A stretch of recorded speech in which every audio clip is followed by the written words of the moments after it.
Public health expert Abdullahi Abarode joins me from Starkville, Mississippi for more on World Malaria Day. Good to have you join us.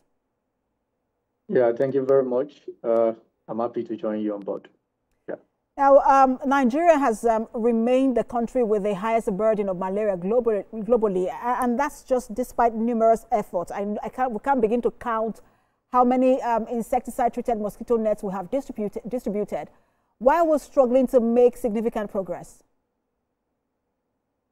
All right. I think Nigeria is, as you know, as you said, Nigeria is one of the countries that contribute largely to the global case of malaria, at least I think around 27% of the burden and about 56% in West Africa. So I think one of the challenges that we have is the environmental challenges. I think the uncleanliness and the unsanitation environment actually, creates more breeding of malaria in our environment, and also poverty, inability to have treatment, getting available to people, even though they are trying to get, enough drugs and injections available, but people are still struggling. And another thing entirely that I see is one of the challenges in Nigeria is misinformation about this malaria. Then people tend to, self-medicate themselves without going to the right channel, to the hospitals and the healthcare centers to get the proper treatment and get diagnosis. And one of the challenges why Nigeria is also struggling and, to eradicate malaria is I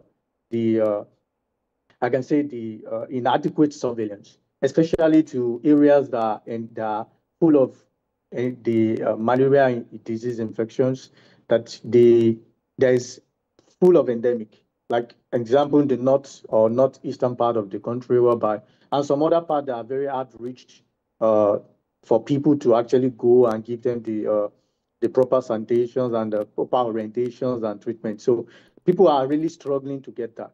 And another thing entirely is limited fundings, whereby the government can really do enough. They have to collaborate with international agencies. But over the years, Ms. Abarode, we have collaborated with a lot of organizations and charity health organizations as well, charity organizations as well. I know that the Melinda and Bill Gates Foundation was very critical in that area. But I wanted to just bring your attention to something that the First Lady of Nigeria said, Senator Oluremi Tinubu, and she's issued a strong call to action. And one of the things she said was that she declared malaria not just a public health issue, but a national emergency for Nigeria. I just want to get your thought, because that's what we did with COVID-19. It was a global health emergency. Is it time to declare malaria a national emergency for Nigeria? Yeah, I think it is time, because Nigerians have been planning a lot of intervention right from 2012. To 2020, before we have COVID, and the intervention is they employ the technicality from WHO, where they call high burden, high impact. But where they focus on where we have high burden, then we have to adopt high impact. We have to address high impact into it. However, even though they are trying to do it, the people that they're trying to do it, the environment they are trying to do it with, the vector they are trying to control, is still creating resistance. That is, people are still having repetitive of this disease in their body. So then we have to sit down and try to look like, what can we solve internally within ourselves?